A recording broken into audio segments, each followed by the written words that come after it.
In St. Thomas, there's a homelessness advocate who's going to some pretty extreme lengths to get us talking about homelessness. Meet Jason McComb. The first time I ended up homeless, I was devastated, and I had no idea. And much like anybody, we didn't know this situation was coming, and no idea how to deal with it. I was looking for places to sleep, stairwells, cars, which I didn't realize at minus 30 it got even colder in the car. His idea is simple. Get people talking about homelessness by making a trip by foot to Ottawa to speak with MPs. And it seems to be working. This is him being interviewed for another local radio station. Right now it's looking like 16 days. It's going to take me, however, that's tentative because weather and I'm walking. I've never done something this big before. And you're going to meet with Mr. Preston when you get to Ottawa? Mr. Preston, I'm going to be in contact with him as well as Mr. Jeff Urich. And before his lengthy trek, he meets with MP Joe Preston to go over his plan. And Mr. Preston explains one of his ideas. Over the last little while, we continue to build new homes, affordable housing, we call it. And sometimes I don't think it's affordable. Sometimes I think it costs us a lot to build that affordable housing. The need is there. There's no empty space in an affordable housing right now.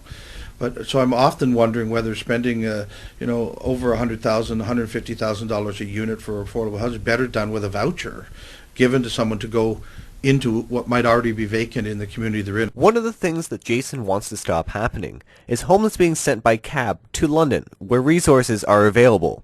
I talked to St. Thomas Social Housing Administrator Elizabeth Sebastian about it. I don't know if that happens so much now as it did in the past before we had the in out of the cold shelter. Maybe in the summer, when the shelter's not open, sometimes we'll have to give people cab fare to go up to London. Or the alternative, I don't think we're doing that so much anymore. Now what we'll do is we'll put them up in a local motel for up to a week until they can figure things out.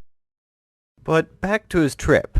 He's made preparations. His friend Terry got him a rain jacket, and Hurt and Merv, a local band, supplied him special shoes to aid his limp. It's not a homeless life for me.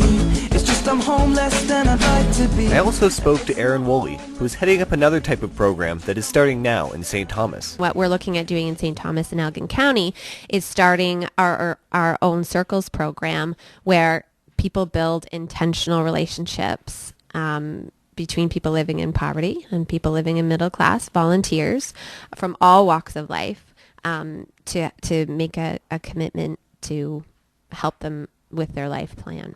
So it's all about relationships, relationship building, and recognizing on both sides that there are different barriers. And Jason's goal remains the same. But I'm going to raise awareness. I've been doing it for as long as I have. It doesn't matter how long, for a while now. And I plan on doing it until everyone's aware that we're all human, man, and we're going to treat each other that way. Hopefully you can find it. If you don't right now, you can find it that you can do the same and just treat people, everyone is equal. When this airs, Jason will be along his journey. So wish him luck. For In Your Backyard, I'm Ian Campbell.